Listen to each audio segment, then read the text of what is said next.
أعوذ بالله من الشيطان الرجيم. بسم الله الرحمن الرحيم.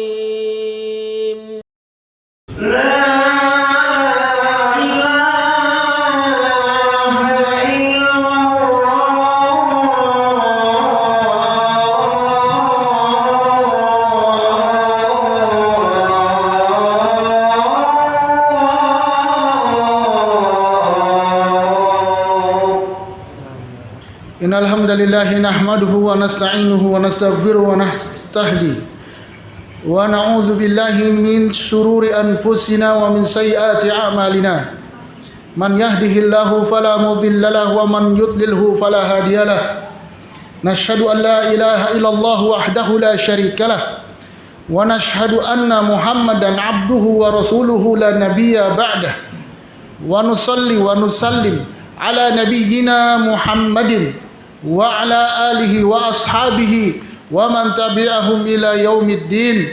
فقال تعالى: يا أيها الذين آمنوا اتقوا الله حق تقاته ولا تموتن إلا وأنتم مسلمون.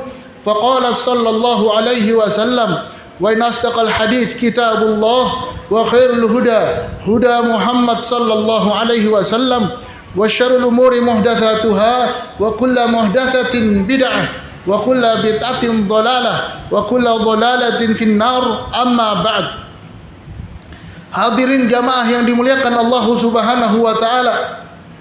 Pertama dan yang paling utama, marilah kita panjatkan puja-puji dan syukur hanya kepada Allah Rabbul Alamin yang telah memberikan berbagai macam kenikmatannya, hidayahnya, inayahnya yang telah diberikan kepada kita semua, sehingga pada kesempatan Jumat kali ini biiznillah ta'ala kita mampu kembali berkumpul di rumah Allah Subhanahu wa taala dengan tujuan dalam rangka ibadah kepada Allah, rukuk sujud kepada Allah Subhanahu wa taala. Semoga Allah senantiasa menerima amal-amal ibadah kita yang kita lakukan di tempat ini. Amin ya rabbal alamin. Hadirin yang dimuliakan Allah Subhanahu wa taala. Dalam surat Fatir ayat ke-32 di mana Allah Subhanahu wa ta'ala menceritakan, berfirman kepada kita, menjelaskan kepada kita tentang tipologi, karakteristik manusia-manusia, hamba-hamba Allah yang manakala diberikan Al-Quran maka mereka memiliki 3 respon. Allah ta'ala berfirman, a'udzu billahi minasyaitonir rajim, thumma awrathnal kitaba alladzina istafaina min ibadina. Kami telah wariskan, kata Allah Ta'ala, Alkitab, yaitu Al-Quran, kepada orang-orang yang telah kami pilih di antara hamba-hamba kami. Maka Allah Ta'ala berfirman, faminhum zalimun li nafsi. Di antaranya ada yang menzalimi dirinya sendiri. Ada orang yang menzalimi dirinya sendiri. Kemudian yang kedua, faminhum muqtasid. Di antaranya ada yang pertengahan. Kemudian yang ketiga, wa minhum sabiqum bil khairat biiznillah. Dan yang ketiga adalah orang-orang yang bercepat-cepat berlomba-lomba dalam kebaikan dengan izin Allah Subhanahu wa taala. Al-Imam Ibnu Katsir menjelaskan dalam tafsirnya, arti yang pertama yaitu wa minhum zalimun li nafsi. Orang yang menzalimi dirinya mereka terhadap Al-Qur'an, terhadap Alkitab adalah orang-orang yang mengabaikan syariat Islam. Yang haram mereka kerjakan, yang wajib mereka tinggalkan. Ini adalah kelompok zalimun li nafsi. Kemudian yang kedua, muqtasid. Al-Imam Ibnu Katsir menjelaskan, muqtasid adalah orang-orang yang mana mereka mengerjakan yang wajib, menjauhi yang haram, tetapi mereka masih terjatuh kepada perkara-perkara yang makruh dan mereka meninggalkan perkara-perkara yang sunnah. Kemudian yang ketiga adalah orang-orang yang disebut sabiqun bil khairati biiznillah, yaitu orang-orang yang berlomba-lomba dalam kebaikan, yaitu orang-orang yang selalu mengerjakan yang wajib, mengerjakan yang sunnah, meninggalkan yang makruh dan meninggalkan yang haram, juga meninggalkan yang mubah. Fokusnya adalah untuk berlomba-lomba dalam kebaikan. Hadirin yang dimuliakan Allah Subhanahu wa taala, tentunya jika kita telah mengetahui, Allah telah mengatakan ada 3 komponen manusia, ada 3 kelompok manusia yang merespon Al-Quran dengan 3 hal. Menzoliminya, mereka pertengahan, dan mereka berlomba-lomba dalam kebaikan, tentunya kita ingin kepada tipologi atau kelompok yang ketiga, yaitu orang-orang yang selalu berlomba-lomba dalam kebaikan, orang-orang yang selalu bercepat-cepat dalam kebaikan, orang-orang yang tidak mau kalah terhadap kebaikan-kebaikan yang telah Allah wajibkan kepadanya dan apa-apa yang telah disunahkan oleh nabinya. Dan berlomba-lomba dalam kebaikan adalah perintah dalam agama, sebagaimana yang Allah Ta'ala firmankan dalam Al-Quran. Surat Al-Hadid, Allah Ta'ala berfirman, sabiqu ila maghfiratin min rabbikum wa jannah, sabiqu ila maghfiratin min rabbikum wa jannah. Allah Ta'ala berfirman, wahai hamba-hamba Allah, sabiqu, berlomba-lombalah, saling berlomba-lomba. Untuk apa? Menuju kepada ampunan Allah. Kemudian untuk apa? Untuk menuju kepada surga Allah Subhanahu wa Ta'ala. Maka kita diperintahkan untuk berlomba-lomba, saling bersaing untuk mendapatkan surga Allah dan untuk mendapatkan ampunan Allah Subhanahu wa Ta'ala. Dan kita tidak diwajibkan bersaing dalam masalah dunia, dalam masalah harta, dalam masalah keturunan, dalam masalah yang lain sebagainya. Jadi Allah Ta'ala hanya memerintahkan kepada kita untuk berlomba-lomba dalam berbuat kebaikan. Maka hadirin yang dimuliakan Allah Subhanahu wa Ta'ala, tidaklah ada manusia yang paling semangat dalam melakukan amal kebaikan, berlomba-lomba dalam kebaikan, melainkan mereka adalah orang-orang yang memiliki iman yang kuat, iman yang mantap. Siapakah mereka? Apakah ada manusia-manusia yang mampu senantiasa berlomba-lomba dalam kebaikan? Tentunya jawabannya adalah ada. Siapakah mereka? Yaitu para sahabat-sahabat Nabi ridwanullah alaihim ajmain. Hadirin yang dimuliakan Allah Subhanahu wa Ta'ala, kita telah mengetahui di tengah-tengah sahabat Nabi ada dua tokoh manusia yang paling mulia.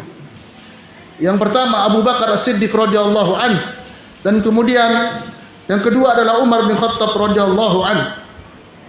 Dan di antara mereka tidaklah ada manusia yang saling bersemangat, yang saling bersemangat untuk saling berlomba, melainkan dua manusia utama, yaitu Abu Bakar dan Umar bin Khattab radhiyallahu anhuma.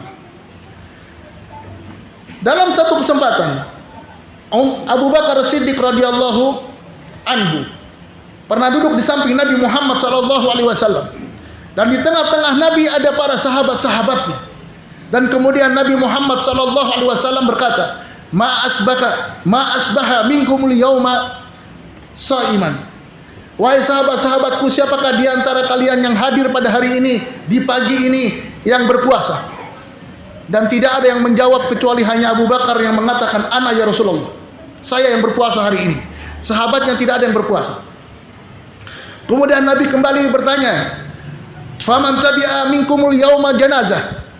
Siapakah di antara kalian yang hari ini, pagi-pagi hari ini, adakah yang sudah mengiringi jenazah? Maka tidak ada yang menjawab kecuali Abu Bakar Siddiq. Ana ya Rasulullah. Hanya Abu Bakar Siddiq yang menjawab. Kemudian Nabi kembali bertanya, faman at'ama minkumul yauma ta'aman miskinan. Siapakah yang hari ini sudah memberikan makan kepada orang miskin? Seluruhnya tak mampu menjawab. Abu Bakar mengatakan, ana ya Rasulullah. Kemudian Nabi kembali bertanya, faman ada minkumul yauma maridun. Siapakah yang hari ini sudah mengunjungi orang yang sakit dalam satu waktu? Dari pagi itu Nabi bertanya dengan 5 pertanyaan, dan pertanyaan yang terakhir adalah siapakah yang hari ini sudah mengunjungi orang yang sedang sakit? Semua terdiam kecuali Abu Bakar mengatakan, ana ya Rasulullah. 5 pertanyaan diborong oleh Abu Bakar As-Siddiq radhiyallahu anhu. Inilah contoh bagaimana Abu Bakar As-Siddiq adalah manusia yang paling utama, yang paling terdepan untuk melakukan berbagai macam kebaikan. Sampai suatu waktu dalam peperangan Tabuk, sebelum peperangan Tabuk, perang Tabuk adalah perang melawan tentara Romawi, perang besar. Nabi Muhammad SAW dalam riwayat Umar bin Khattab menceritakan, amara Rasulullah SAW an natasaddaqa. Nabi memerintahkan kepada kami untuk bersedekah. Di satu waktu sebelum peperangan Tabuk, Nabi memerintahkan kepada para sahabatnya untuk bersedekah. Maka kemudian Umar bin Khattab mengatakan, wa wafaqa dzalika ma la indi. Dan kebetulan kata Umar bin Khattab, hari ini saya punya harta. Hari ini saya punya harta yang bisa saya sedekahkan. Dan Umar bin Khattab bergumam dalam hatinya. Umar bin Khattab bergumam dalam hatinya, al-yauma asbiqu Abu Bakrin. Maka dia bergumam dalam hatinya, hari ini saya akan kalahkan Abu Bakar Siddiq. Dengan percaya dirinya, dia yakin bahwa dia mampu mengalahkan Abu Bakar Siddiq. Maka kemudian fajitu binisfi mali. Maka Umar bin Khattab datang kepada Nabi dengan setengah hartanya. Maka ketika harta tersebut diterima oleh Nabi, Nabi bertanya kepada Umar bin Khattab, ma abqaita li ahlik? Ya Umar, apa yang kau sisakan untuk keluargamu? Maka Umar bin Khattab radhiyallahu an mengatakan, mithluhu, semisalnya. Saya punya harta setengah, saya bagi setengah. Yang setengah untuk sedekah, yang setengah untuk keluarga saya. Sampai sini Umar bin Khattab merasa sangat yakin dia telah mendahului, dia telah menang dengan perlombaan amal soleh dengan seorang Abu Bakar Siddiq radhiyallahu an. Namun apa yang terjadi? Tidak selang berapa lama datanglah Abu Bakar Siddiq, wa ata Abu Bakrin, tidak tanggung-tanggung, bikulli ma indahu, dengan semua hartanya. Kalau Umar bin Khattab datang dengan setengah hartanya, walaupun lebih dulu daripada Abu Bakar Siddiq, tapi ternyata Abu Bakar Siddiq lagi sibuk untuk ngambilin hartanya dulu, sehingga dia sulit untuk datang cepat-cepat. Akhirnya dia datang kepada Nabi Muhammad SAW dan berkata kepada Nabi, inilah hartaku. Maka kemudian Nabi menerimanya dan Nabi bertanya, ya Abu Bakrin, ma abqaita li ahlik? Kalau seluruh harta ini engkau berikan kepada kami, kata Nabi Muhammad SAW, apa yang kau sisakan untuk keluargamu di rumah? Maka dengan mantapnya Abu Bakar mengatakan, abqaitu, aku sisakan di rumahku, lahumullaha wa rasulah, untuk mereka Allah dan Rasulnya. Maka ketika mendengar hal tersebut, Umar mengatakan, la usabikuka ala syai'in abadan. Kata Umar mengatakan, mulai saat ini saya yakin saya tidak akan pernah bisa melampaui Abu Bakar As-Siddiq radhiyallahu anhu. Inilah bagaimana kisah dari dua orang sahabat Nabi yang selalu bersaing dalam berbuat kebaikan. Tidak mau kalah antara satu dengan yang lainnya. Kenapa? Karena Umar, Abu Bakar, Uthman, Ali radhiyallahu anhum ajmain adalah manusia-manusia yang sangat semangat untuk berbuat kebaikan sampai tidak mau pada dirinya terdapat peluang untuk dikalahkan oleh saudaranya. Dan hadirin, perlombaan antara sahabat Nabi ini ternyata tidak terjadi pada Abu Bakar dan Umar radhiyallahu anhuma saja, tapi juga terjadi pada sahabat-sahabat Nabi yang kaya raya dan sahabat-sahabat Nabi yang miskin. Pada zaman Nabi hidup sekelompok sahabat Nabi yang tidak memiliki rumah. Mereka hijrah, mereka tidak memiliki rumah, mereka dinamakan sebagai ahlu suffah, yaitu orang-orang yang hidup di emperan-emperan Masjid Nabawi. Mereka tak punya harta. Maka mereka pernah datang kepada Nabi Muhammad SAW.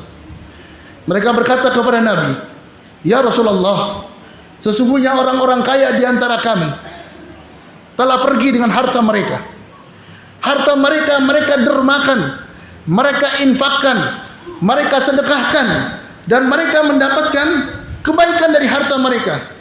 Adapun kami, kata mereka, kami tak mampu bisa menyaingi mereka dalam masalah harta. Kami miskin, kami tidak punya harta. Maka ya Rasulullah, kata mereka, kata ahlu suffah ini, berikanlah kepada kami satu amalan yang kami bisa menyaingi mereka. Subhanallah, semangat sekali mereka dalam berbuat kebaikan. Saya tidak punya harta, kami tidak punya harta, tapi kami bisa menyaingi mereka. Maka kata Nabi, maukah aku berikan kepada kalian sebuah amalan, yang mana ketika kalian kerjakan amalan tersebut, maka amalan ini sama dengan apa yang mereka kerjakan. Orang-orang kaya dermakan harta mereka. Maka Nabi mengajarkan 3 kalimat, subhanallah, alhamdulillah, Allahu Akbar, dibaca 33 kali setiap malam. Maka bahagialah orang-orang miskin ini, ahlu suffah ini. Maka mereka menjalankan itu, melaksanakan itu. Sampai kemudian suatu waktu Mereka datang lagi kepada Nabi Muhammad SAW dan kemudian berkata kepada Nabi, "Ya Rasulullah, ternyata mereka orang-orang kaya itu pun mengucapkan tasbih, mengucapkan tahmid, mengucapkan takbir di malam-malam mereka. Maka ya Rasulullah, berikanlah lagi kami amal yang bisa kami lakukan agar kami bisa mengalahkan mereka." Maka apa kata Nabi? Nabi mengatakan, "Dzalika fadlullahi yu'tihi may yasha." Itulah karunia Allah yang Allah berikan kepada siapa yang Allah kehendaki. Artinya, ya sudah, kalian dikalahkan dalam masalah ini, tapi kalian mendapatkan keutamaan, mereka pun mendapatkan keutamaan. Maka hadirin yang saya muliakan, begitulah bagaimana kita melihat perjuangan mereka untuk berlomba-lomba dalam kebaikan. Tak ada sedikit pun di antara mereka yang merasa kalah sebelum sampai kepada apa yang mereka inginkan. Mereka selalu mencari kebaikan demi kebaikan, ampunan demi ampunan, demi untuk mendapatkan kemuliaan di negeri akhirat nanti. Bagaimanakah kita pada hari ini? Bukankah kita sama seperti mereka? Kita manusia, mereka manusia. Bukankah kita punya iman? Bukankah kita punya Islam? Kenapa di antara kita banyak yang tidak ingin berlomba-lomba dalam kebaikan? Satu contoh saja, satu amal ibadah yang seringkali kita abaikan adalah sebagaimana yang Nabi sabdakan. Dalam hadis yang Nabi mengatakan, "Lau ya'lamun nas ma fin nida wa saffil awal." Kalau sekiranya manusia tahu, kalau sekiranya kita tahu besarnya pahala pada orang yang azan, orang yang mengumandangkan azan, dan besarnya pahala pada orang yang berada pada saf pertama. Kalau orang pada tahu, kata Nabi, "Tsumma lam yajidu," dan mereka tidak mendapatkannya. Dia berada di saf kedua, saf ketiga, saf keempat, di belakang. Mereka tidak mendapatkannya. Kalau mereka tahu besarnya pahala orang yang berada pada saf yang pertama, maka kata Nabi, "Illa an yastahimu alaihi lastahamu." Melainkan kalau perlu mereka di depan dengan cara mengundi, dengan cara membayar agar mereka berada di saf pertama, maka mereka pasti akan mencarinya. Maka mereka pasti akan mengejarnya. Tapi apa kondisi kita pada hari ini? Kita biarkan saf pertama diberikan kepada orang lain. Bahkan satu waktu kita punya kesempatan berada pada saf yang pertama, kita serahkan orang yang di belakang untuk berada pada saf yang pertama. Di manakah iman kita? Apakah kita yakin amal kita diterima? Apakah kita yakin semua amal kita sudah baik sehingga tidak ada girah, tidak ada gairah, tidak ada semangat untuk berlomba-lomba dalam kebaikan?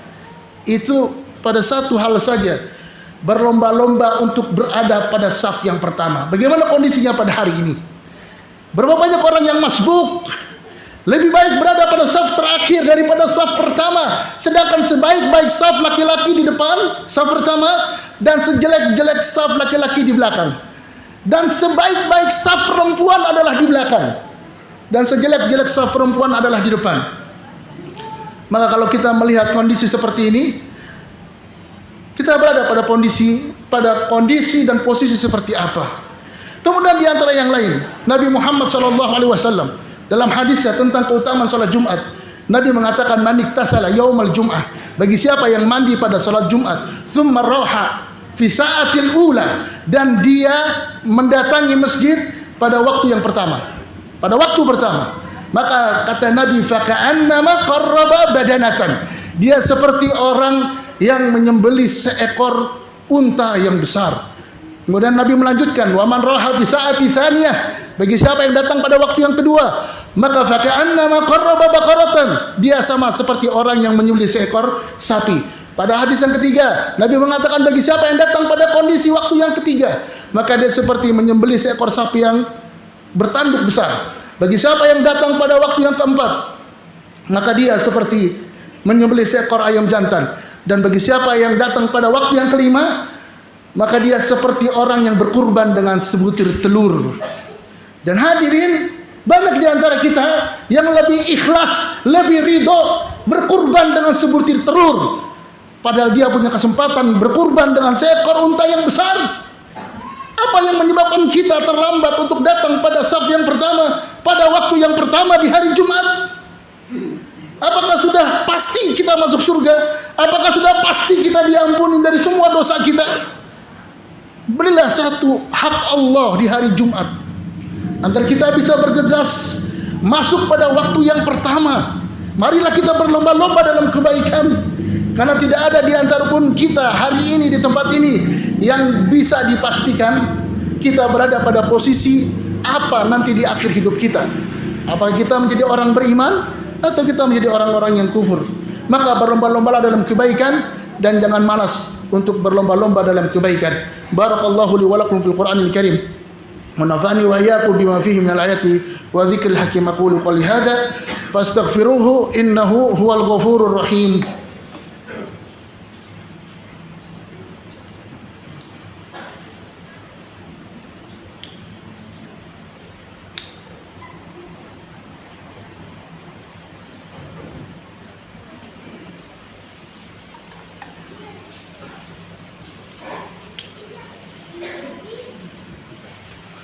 Alhamdulillah wassalatu wassalamu ala Rasulillah wa ala alihi wa ashabihi wa man tabi'ahum ila yaumil qiyamah.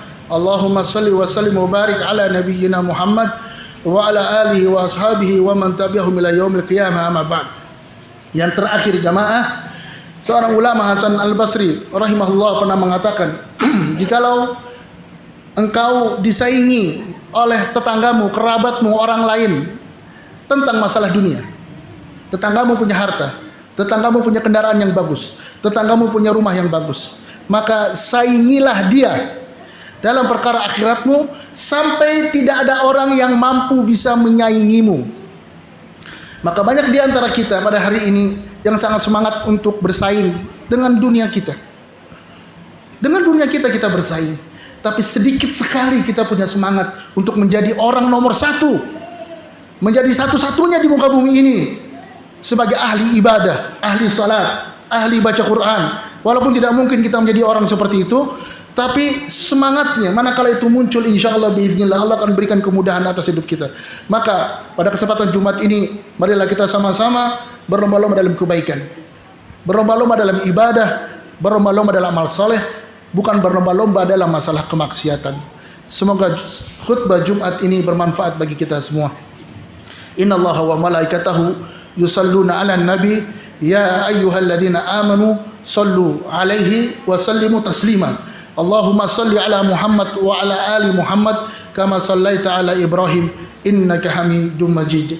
Allahumma ighfir lil muslimin wal muslimat wal mu'minin wal mu'minat al ahya minhum wal amwat ya qadiyal hajat. Allahumma arinal haqqa haqqan warzuqna ittiba'ah wa arinal batila batila warzuqna ijtinabah. Rabbana zalamna anfusana fa illam taghfir lana wa tarhamna lanakunanna minal khasirin. Rabbana atina fid dunya hasanah wa fil akhirati hasanah wa qina adzaban nar. Rabbana taqabbal minna innaka antas samiul alim wa tub alaina innaka antat tawwabur rahim. Ibadallah, innallaha ya'murukum bil adli wal ihsan wa ita'i dzil qurba wa yanha 'anil fahsya'i wal munkari wal baghi ya'idzukum la'allakum tadhakkarun fadhkurullaha 'azima yadhkurkum wa la dzikrullahi akbar fa aqimus shalah.